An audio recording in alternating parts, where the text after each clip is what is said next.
Hey, welcome back to the channel, everyone. Entrepreneur Sales, right? Here we go. Hey, in this video, what I'm going to talk about something huge, okay? The person you become determines the sales that you make.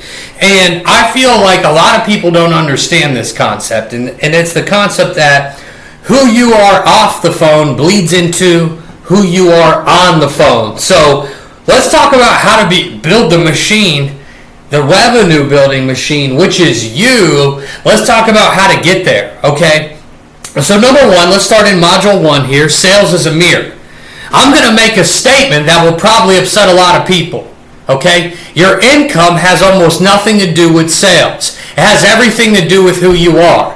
You see, people think sales is about closing techniques, objection handling, word tracks, tonality, body language even. And you know, those things matter. I talk about them all the time. I call them micro skills, but here's the thing.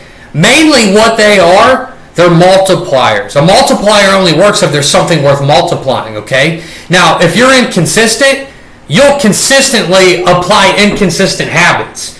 Now, if you're elite, if you're disciplined, every technique becomes more effective. You see, sales is simply a mirror reflecting back the quality of the person standing in front of it.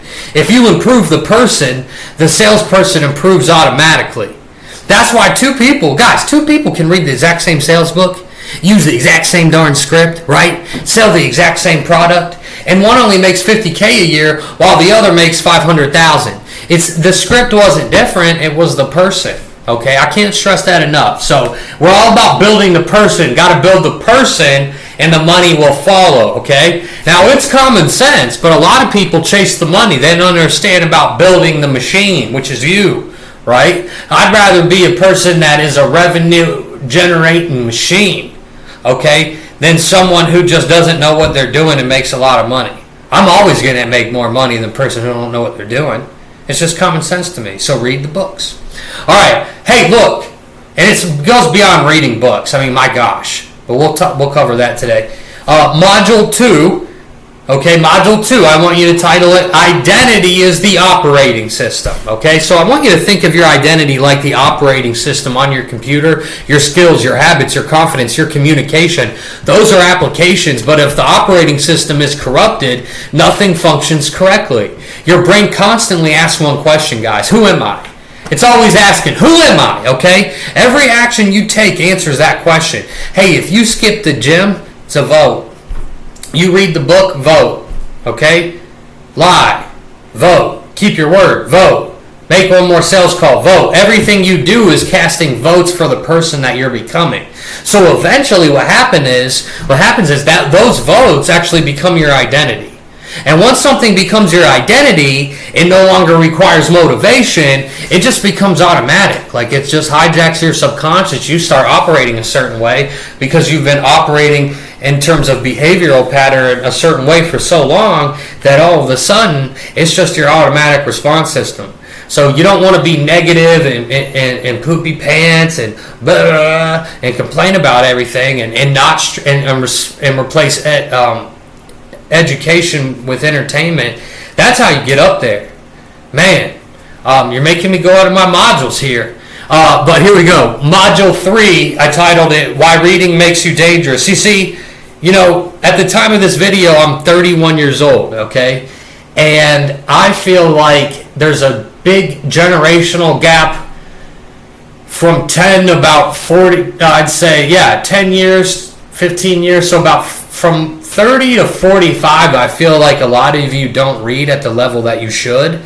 I mean, in terms of quantity of books and information, when things are in front of you, a lot of skimming going on, a lot of picking and popping of words and summarizing what you think is said. And then the generation below me, I would say the same thing, actually. So reading, for me, has been the greatest separator in terms of my career and how things have gone, is my ability to read and retain information, absorb information, and then apply in my sales conversations what I'm learning. So, and with that information thing, most people think about books, they think books give you information. Well, that's surface level. I think books give you frameworks like mental models, perspective, vocabulary, pattern recognition. Every book expands your ability to understand people. And what is sales, guys? It's like sales is applied human psychology. Don't just read sales books. Like, study psychology, learn behavioral economics, like learn body language, read philosophy. I'm really big on Stoicism. Like, check it out. Meditations by Marcus Aurelius.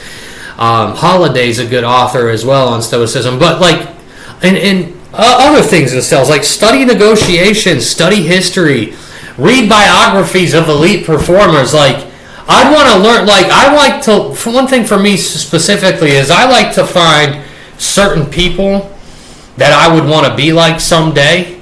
It doesn't matter how far-fetched. I think the more far-fetched, too, that the person that you're reading, the better. Right? I'd rather go and try all their crazy tactics and fall to half of the person I could become, which is probably going to be way above the rest.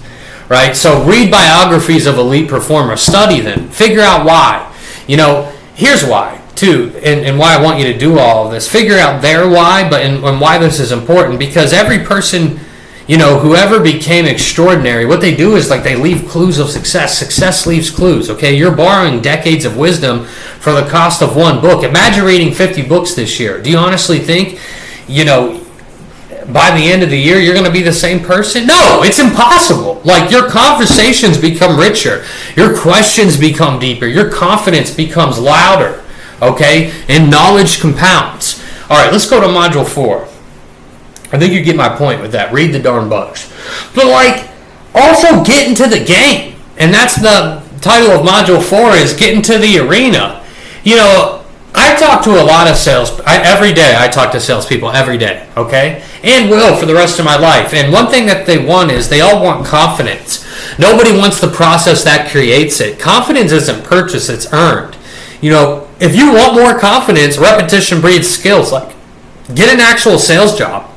Make 1,000 cold calls. Get rejected, lose deals, forget your script, all of it. Sweat, say everything wrong, embarrass yourself, handle objections poorly, get hung up on, then wake up tomorrow and do it again, because you have to understand, every rejection moves a little bit of fear. It totally removes it. Every objection sharpens your thinking. Every difficult conversation strengthens your emotional control. Sales isn't learned in comfort, it's forged under pressure, and pressure creates precision. All right? Let's go to Module 5. I want you to build a body that can carry success. I want you see me, baby. You see this, right? Well, I'm in the gym. I like having fun. But I'm not in the gym focusing on, like, my body image. I mean, to an extent, but, I want to say that I feel like people think working out is about muscles. It's much deeper than that. Training teaches delayed gratification. It teaches discipline, consistency, pain tolerance, recovery, stress management, all the same qualities required to become an elite salesman. You see, the gym isn't building your body, it's building your character. I don't go in there thinking, man, I can't wait to lift jack today. No, I go in there to fight demons, right? I fight up here what's going on so I can win at the highest level all the time. Every rep completed, every workout finished, every morning you showed up when you didn't want to, you're teaching yourself something. I finish what I start. Hey, when I say I'm going to do something, I don't lie to myself. I show up and I do it. That means all of them sales calls. You can wake up days and you see all the work in front of you, man. You just know some days you don't want to do it, but these small micro wins in the gym allow you to show up and dominate. So don't lie to yourself. Do the things you're going to say. That identity follows you into every sales call, right? All right, let's go into Module 6. Hey, a lot of you salespeople and a lot of people that get into sales, maybe you were lost in life, or maybe you picked sales because of the income potential, like whatever it is, a lot of you have pain. Okay, and so do I. Let me just say this. Whatever pain you think you got, I got 10 times that. Okay, I got 10 times that, and I can assure you of that. And what I've done is I've taken that pain and I've turned it into fuel. Nobody can match my drive, baby, because it's a high motor. It's a high motor because I've taken all the pain and it's almost like I fossil fueled it, baby. And I've turned it into something that I can use to just drive me every single day. And this is where average people and elite performers really separate themselves. Everyone has an extraordinary amount of pain, okay? But not everyone knows how to use it. Some people spend their lives asking, like, why did this happen to me? Why me? Why me? Why me? But instead, what you should be asking is, hey, what can this build inside me? Failure, loss, rejection, heartbreak, being underestimated, being laughed at, being fired, being broke. Every scar becomes evidence that you survived something. Not despite it, but because of it. Pain can become poison or it can become fuel. It's literally up to you. You can be positive or you can be negative. You just got to choose. The strongest people I've ever met weren't protected from hardship. Okay, they were transformed by it. So you got to use whatever that is that's holding you back and understand that the obstacle actually is the way. And that's okay that I wake up and think about this. I'm going to take that raise or whatever that is, and I'm going to take it and do the best I can at my job and flip that around and generate money from it. That's really one of the secrets to life. Okay? So let's go to Module 7. Hey, your word is your identity. Your word is your identity. Your word is your identity. This might be the most underrated success principle in the entire planet, okay? If you constantly break promises to yourself, your subconscious stops trusting you. Dude, if you're saying I'll wake up early and you don't, if you say I'll read tonight and you don't, if you say I'm going to call 100 businesses today and you stop at 37, dude, like what are you doing? Every promise tells your brain, I can't rely on myself. I heard someone say this once, would you be friends with someone who constantly lied to you? And if the answer is no, it's time to look into the mirror, right? Now, I want you to just imagine the opposite. I want you to say, hey, I'm going to train, and you train. I want you to say, hey, I'm going to study, and you do it, right? Okay, I want you to say you'll make one more call, and then you make it. Eventually, what happens is your subconscious develops a new belief. When I go to say something, it gets done. Also, I'll tell you something cool what ends up happening. If you can override emotion enough through discipline, what happens is, what I'm truly trying to say here, is that you'll gain control of yourself in the best way possible. There's many days where my brain still defaults back to human mode, okay? And what do I mean by that? Most people are ran by emotions, okay? Elite performers are not. Do I want to be an elite performer or do I want to be an average person? Right? But most people wake up and they're like, man, I don't feel like doing it today. And they don't give their best effort. Well, you compound a bunch of those days and shoot, boy. Where you at, right? So the point I'm trying to make is don't ever lie to yourself. Do the things you're going to say. And eventually your brain will realize this person's going to do literally whatever's in front of them and they're not going to stop. So it's all about developing self-trust, not motivation, but confidence in oneself. And all of that matters on the phone, right? All right, let's go to Module 8. Hey, recovery is a competitive advantage. People celebrate hustle. I celebrate sustainability. I don't ever get burnt out because I know how to sell.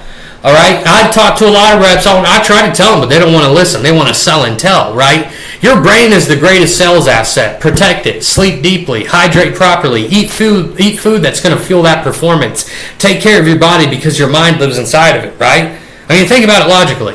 Poor sleep makes you impulsive, less patient, more emotional, worse at listening, less creative, less resilient. You're not just tired, you're negotiating against yourself. Elite performance requires elite recovery, right? Hey, Module 9, I titled it, Character Closes More Deals Than Charisma. A lot of people are big on charisma in sales, including myself, right? I use charisma all the time. Well, I'm a charismatic person, so it's natural for me. But, I mean, charisma doesn't close deals, okay? People want to buy from people that they trust. You know, they're not buying from you because you're charismatic. They buy from you because you're making them feel safe. Character creates safety. Integrity creates certainty. Humility creates trust. Competence creates confidence. People remember how you made them feel because someone who tells the truth, even when it costs you, right? That's what I want you to do, is become someone who tells the truth even when it costs you. Write that down. Become someone who admits when they don't know. Become someone who genuinely wants the prospect to win. You can fake charisma for an hour, but you can't fake character for 20 years. Cannot fake character for 20 years, right? Hey, let's go to Module 10. Become the person success cannot ignore. Like I said earlier in the video, I think it was this video, but stop chasing money, okay? Money follows value, and value follows skill, and skill follows repetition, and repetition follows discipline, discipline follows identity. Everything goes back to identity. Right? If you become the person who studies every day, the person who trains every day, the person who keeps their word, the person who learns from pain, the person who refuses excuses, like the person who serves before they sell, the person who embraces discomfort. Man, I'll just keep going. I can go on and on. The person who protects their body and mind. Then what happens is success isn't something that you chase. It's something you eventually become capable of carrying. Right?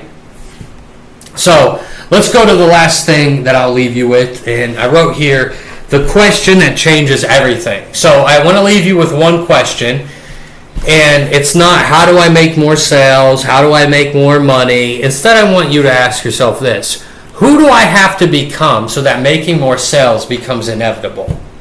That's what I want you to figure out, because your bank account doesn't simply reflect your effort, it reflects your habits reflect your standards. Your standards reflect your identity, and your identity determines the ceiling of your life. The best salespeople I've ever met weren't just great closers, and believe me, I've met a lot of them. They were students, readers, athletes, parents, fathers, mothers, people of character, people who kept their word, people who embraced adversity instead of running from it, people who understood that every single day through every choice they were casting a vote for the person that they would become.